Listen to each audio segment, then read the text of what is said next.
Thank you to my patrons. Your generosity and commitment to my work is astonishing.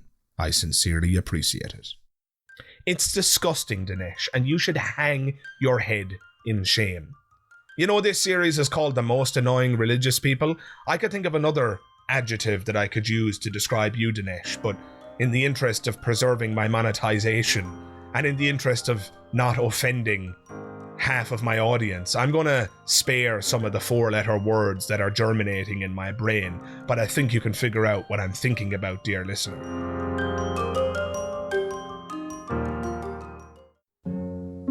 If you ever try to bullshit me like that again, I will rip off your arms.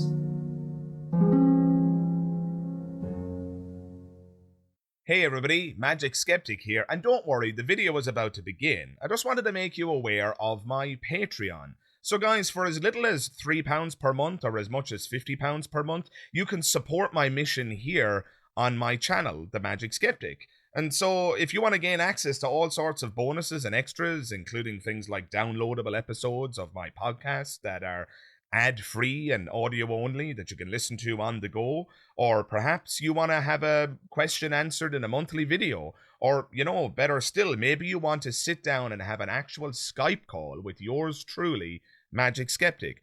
If all of that sounds good, well, it's all available in my Patreon.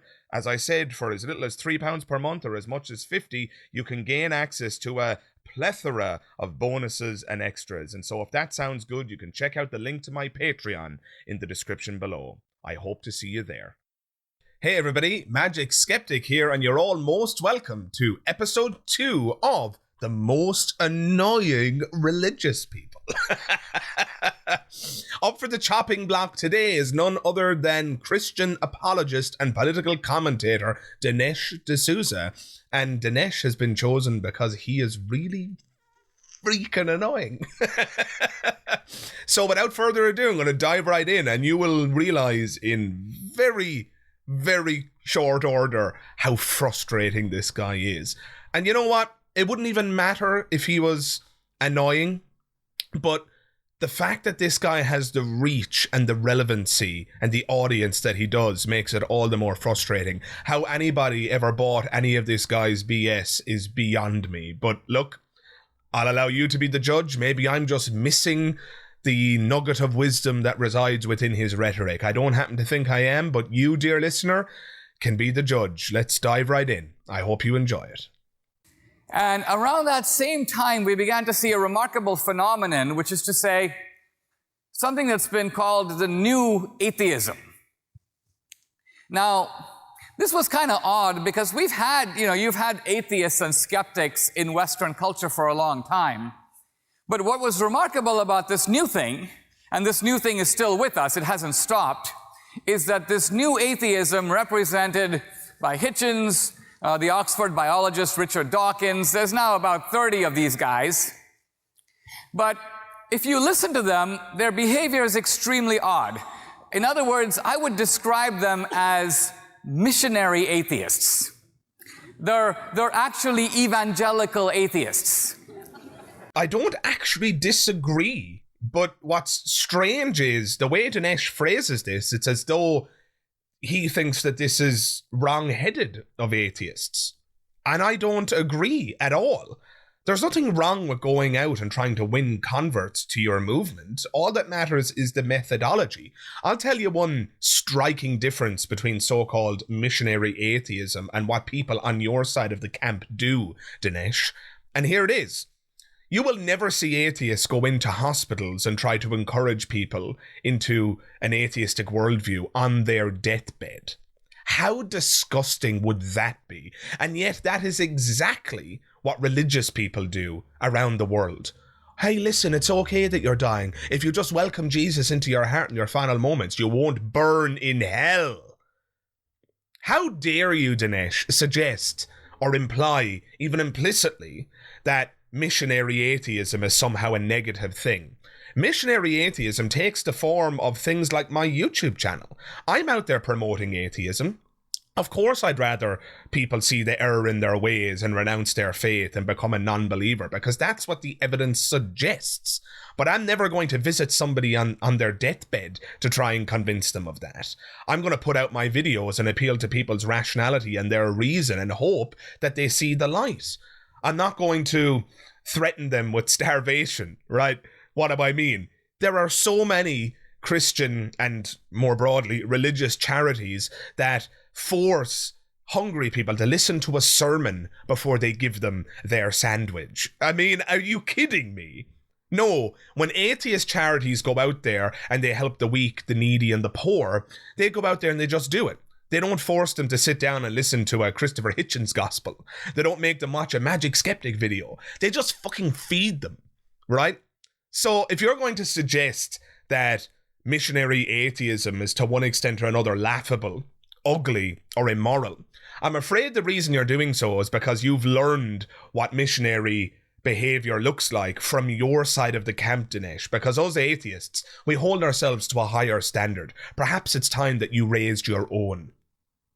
Their evangelicalism is distinguished by two things, and you can recognize it in two ways. One, they want converts. They want to bring other people to their cause, especially young people. They specialize in winning over young people. And the character assassination continues. You see there how he kind of snidely and implicitly suggested that the atheist community is kind of conniving, right? That we kind of exploit children and take advantage of them and get them in the cradle. No, again, Dinesh, I'm afraid you're looking in a mirror, my friend. In my home country, the Catholic Church runs and operates, this is the actual figure, by the way, this isn't pulled out of my ass, 90% of the schools are run by the Catholic Church. That is indoctrination on a mass scale. And this is in an education system, by the way, that is paid for by the taxpayer. So whether you're Christian or not, you're paying for the indoctrination of the vast majority of Ireland's children. And you see this replicated in countries around the world. Religious schools that are set up specifically for the purposes of faith formation, which is to say, indoctrinating children into believing religious fairy tales. So when you stand there and suggest with your smugness that atheists specialize in converting children, you're just looking in the mirror, my friend. You might as well be talking about Christianity. First of all, you make this claim without a single shred of evidence. Where is the evidence that you're attempting to, that atheists like myself rather, are attempting to evangelize children? If what you're noticing is that lots of children become atheists, that's not evidence that atheists are evangelizing children. Maybe it's just simply the case, Dinesh, that your religion is so badly accounted for. Maybe the evidence is so weak that even a child's mind can recognize the flaws in your worldview, and then they make their way on over to us nasty, scrupulous new atheists. Maybe that's what's going on. Just a little reality check for you, my friend.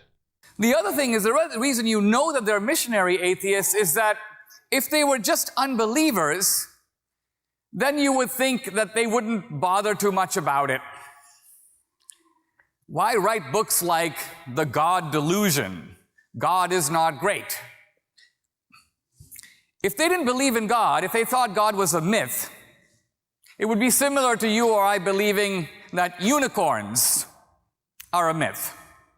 But you'll notice that we don't go around writing books called Unicorns Are Not Great, The Unicorn Delusion. We don't spend a lot of our time thinking about unicorns. We just kind of let them be. But these guys are just as obsessed about God as any of us in this audience. What a spectacularly stupid comparison. This is the reason that I have included Mr. Dinesh Dsouza in episode 2 of The Most Annoying Religious People. Here's a response, Dinesh. I'll start making videos about the unicorn delusion. I'll write a book called The Unicorn Delusion. The very minute people start flying planes into buildings because of their belief in unicorns. I'll start writing books called The Unicorn Delusion the very minute people start consulting unicorn experts instead of going to a fucking hospital when they're sick. I'll start writing a book called The Unicorn Delusion the very minute that there's an education system that teaches the majority of children in a given nation that unicorns are real. And not only that, that everybody's taxes have to go towards this fairy tale about unicorns. I'll write a book called The Unicorn Delusion just as soon as people start getting up on stages like you and spreading unicorn beliefs to the detriment of humanity, to the detriment of science and moral progress. I'll start writing a book called The Unicorn Delusion the very minute gay people or trans people or any particular minority is held back and given a secondary position in society because the majority believe in unicorns. Does that answer your question, Dinesh? Does that explain your ridiculous comparison there? Of course, the reason that Richard Dawkins and Christopher Hitchens and Sam Harris and myself, frankly, of course the reason that we resist your religious beliefs is because they have an unbelievably damaging effect on society, science, people, and all the rest of it. As I say, they're particularly eager to encourage others to become unbelievers. In fact, once you get to know the atheists and you begin to tangle with them, I've done a whole bunch of debates with a lot of these leading atheists. I've gotten to know most of them personally. You begin to realize that some of them, it's true, have this kind of disbelief or aggressive unbelief, but a lot of the rest, and I would say the majority, aren't really unbelievers at all. I would actually call them wounded theists. And here's where the ridiculous and annoying rhetoric of one Dinesh Dsouza reaches fever pitch. You see, it's not enough for Dinesh to satire the atheist movement and belittle it, and suggest that it is the equivalent of people worrying about the existence of unicorns, but he doesn't even allow atheists the integrity of their beliefs. He has to doubt that as well. Do I doubt the beliefs of religious people? I mean, sure, there are some religious people who are clearly in it for the money. There are some religious people who are clearly in it for the book tour, right? There are some people in positions of power within the church who are the furthest thing from religious, and they're just all too consumed with power and influence and status, etc., etc. But do I assume that of the entire movement? Do I assume that of Christianity more broadly? Do I assume that of any religion more broadly or generally? Of course not. The average religious person with whom I speak, I afford them the integrity of trusting that what they're telling me they really believe. I don't doubt them. When somebody tells me they believe Jesus came back from the dead, I just take them at their word. I don't belittle their humanity. I don't doubt their sincerity and rob them of their integrity by saying things like, but do you really believe that? Do you really believe that? I don't think you really believe that, do you? How condescending, arrogant, and disgusting is that? And yet that is exactly what Dinesh is doing here with the atheist movement. In his experience, allegedly, the atheists he meets are so-called wounded theists. They don't really disbelieve in God. It's just disgusting, Dinesh. And it's a character assassination. It's not going to win converts to Christianity, and it doesn't make you look good. It makes you look, frankly, disgusting. I would actually call them wounded theists. And what I mean by that is that it's not that they don't believe in God, they hate God. They actually have a beef with God. And their atheism, if you will, is a form of intellectual and spiritual revenge. You got me, Dinesh. Hook, line, and sinker, my friend. I'm just angry with God. I just feel a sense of vengeance. I'm a wounded theist. I really do believe. Please bring me back to the loving arms of Jesus Christ, Dinesh. That's what my spirit craves. That's what my soul longs. Give me a break. This is absolutely ridiculous.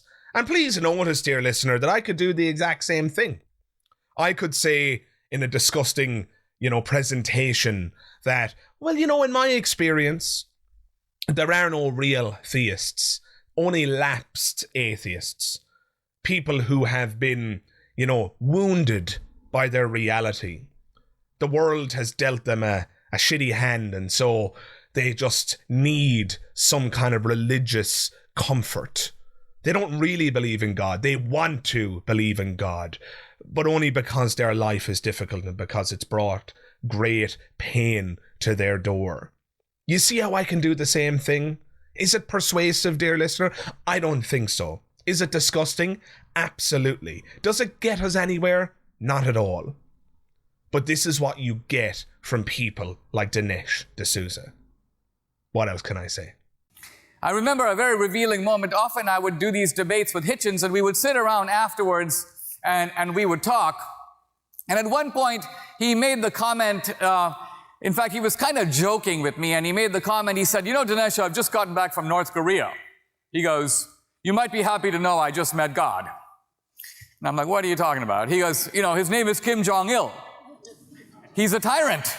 And like God, he spends all his time telling everybody what to do. No one has any freedom. Everybody has to bow and scrape in front of God. And Hitchens goes, I thought to myself, this would be terrible to live under Kim Jong-il. There's only one thing more terrible than that, and that would be to live under the Christian God. The only thing worse than living in North Korea is to go to heaven, because in heaven, the tyranny never ends. At least in North Korea, at some point, you die, he dies, and it's over. So this is the kind of language of the new atheism. And I think you can see in Hitchens' remark, again, if you don't believe in heaven, then this life is the only life, let it be. But what Hitchens was getting at is that he does not want to be under the sovereign authority of God. Yeah, and what's wrong with that? You are correct. Hitchens was articulating the idea that he wouldn't want to live under a divine theocracy. He wouldn't want to live under a divine dictatorship. I find Hitchens' point quite persuasive. But how does this demonstrate your case, Dinesh? This doesn't demonstrate that Christopher Hitchens was a wounded theist. This just demonstrates that Christopher Hitchens was an anti-theist. He self-identified as such. Christopher Hitchens was not only an atheist, he was an anti-theist, a person who, while not believing in God, actually advocates for the idea that it's quite a good thing that it's not true. You see, there are lots of atheists out there who are, hesitant atheists. They don't believe because the evidence isn't there to convince them, but they're quite sad, in fact, about the idea that there isn't a heaven where they're going to see their loved ones again. They feel quite disappointed by the idea that the carpet was pulled from beneath their feet because they spent much of their life believing in God and perhaps lost their faith later on. This, of course, only describes atheists who have lost their faith. People who were atheists from birth and never believed don't have this experience, and that's fine. But there are atheists who, when they lose their faith, ex-Christians, ex-Muslims, ex-whatever, who feel quite disappointed that it's all hogwash, because they really were looking forward to seeing their loved ones again. They really did derive comfort from the idea that there's a divine creator who's got everything under control. Right? But that's not who Hitchens was. Hitchens, from the word go, in all of his presentations, in all of his rhetoric, in all of his books, made it abundantly clear that he was not only an atheist, but he was delighted to think that none of this was true. Because if it were true, it would mean that there's an unalterable, divine ruler, unelected, unchanging, unchangeable. And he believed that this was the essence of totalitarianism. And you know what? He's not wrong. I, in fact, credit Hitchens with my more anti-theistic bent. I've said in the past that I think I'm a bit more than an atheist myself. I have sympathy for the anti-theistic point of view. And Hitchens is the one who is largely responsible for persuading me of that point of view. But none of this gets Dinesh to the place where he wants to get to, which is to say that Christopher Hitchens was just a wounded theist. There's no evidence of that at all, Dinesh. Him saying that he doesn't want to live under a divine dictator is not evidence of wounded theism. It's merely evidence of the rejection of your entire theistic framework. It's okay for people to not like your God, Dinesh. It's okay for people to not like your heaven. It's not just about whether it's true. It's not just the existential question. There are also value judgments that come into this. And Christopher Hitchens' value judgment of your God and your entire theistic framework was that it is terrible. That it is the equivalent of living in a divine North Korea. But as Hitchens so eloquently put it, at least if you live in North Korea, you can fucking die and escape. But in heaven, when you die, the fun is only beginning. And so, Dinesh, I'm sorry, but your argument doesn't make any sense here. And I do have to say one last thing, and I think it's the most despicable thing about the whole presentation that you're giving here. Christopher Hitchens is no longer alive, and he's not here to defend himself. You shared a stage with that man. I would have thought you had more respect than this, Dinesh, but evidently you're not very moral, are you? Because Christopher Hitchens is not here to defend himself, and you're here denouncing his name, calling him a wounded theist. He can't defend himself. And here you are, shitting all over his legacy. It's disgusting, Dinesh, and you should hang your head in shame. You know, this series is called The Most Annoying Religious People. I could think of another adjective that I could use to describe you, Dinesh, but in the interest of preserving my monetization and in the interest of not offending half of my audience, I'm going to spare some of the 4-letter words that are germinating in my brain, but I think you can figure out what I'm thinking about, dear listener. And this is why Dinesh features in this episode of The Most Annoying Religious People. So guys, do you agree with me? Do you agree with my criticisms of Dinesh? Is he wrong? Have I missed something? Perhaps I've misrepresented or misunderstood him? I'm not sure. You tell me. Jump into the comments below and I'd love to hear your thoughts. Before I wrap up, however, I would like to extend an extra special thank you to my patrons, without whom videos like these couldn't happen. And so if you want to become a patron of mine and gain access to all sorts of bonuses and extras, including audio only and ad-free versions of the podcast that you can listen to on the go, you could also perhaps have your question answered in a monthly video. You'll also receive your name in the credits of the video. In other words, you'll receive creditation. Other than that, guys, lots of other perks and bonuses that you can check out. The link for my Patreon is in the description below. So guys, thank you very much for watching this video. If you liked it, leave a like. If it's your first time visiting the channel, hit the subscribe button. Don't forget to check the bell notification icon. That way you'll be able to stay up to date with all things on the channel, and you'll even be notified as and when my latest videos go live. I hope to see you in the next video. All the best. Bye-bye.